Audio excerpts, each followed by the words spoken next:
የሙሃጅሮችና የአንሷሮች ውሃ ቀጂዎች ወደ ወንዝ ይወርዳሉ።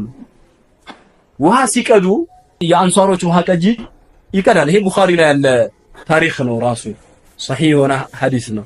ያኛው ውሃ ሲቀዳ ይሄኛው ደግሞ ከላይ ሆኖ መቅዳት ይጀምራል። አታንደፋርስብኝ ይላል። ያኛው ደግሞ ዝም በል ብሎ ይመታዋል። የሙሃጅሮች ውሃ ቀጂ አንሷሪዩ መታ ያደርገዋል።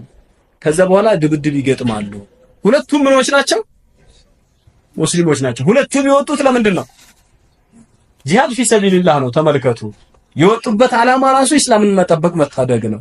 ከዛ ሁለቱ ሲጣሉ ያኛው ሙሃጅሪው ሲያይለው ያንን አንሷር አለ የአንሷር ያለህ ብሎ እሪ ያለ ያኛው ሲመታ ጮኸ።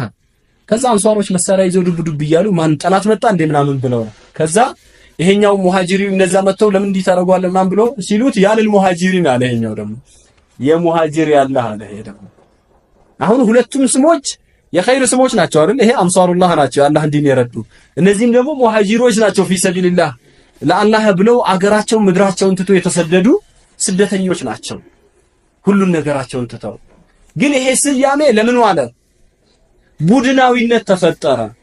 ከዛ በኋላ ነቢያችን ሰለላሁ ዐለይሂ ወሰለም ሊጣሉ ሙሃጅሮችም አንሷሮችም እርስ በርስ ግብግብ ገጥመው ሊጣሉ ሲሉ ነብዩ ሰለላሁ ዐለይሂ ወሰለም ሰሙ። ከዛ በኋላ ሄደው አሁን ምንድነው ያሏቸው? አቢ ዳዕወቱል ጃሂልየቲ ወአነ በይነ አዝሁሪኩም፣ እኔ መሐከላችሁ ሆኜ እርስ በርስ ትበጣበጣላችሁ ወይ?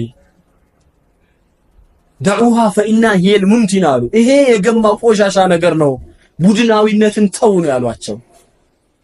ዛሬ ሰለፊ የምንለው ኢኽዋን የምንለው ተብሊግ የምንለው ስያሜ ከአንሷርና ከሙሃጅር ይበልጣል?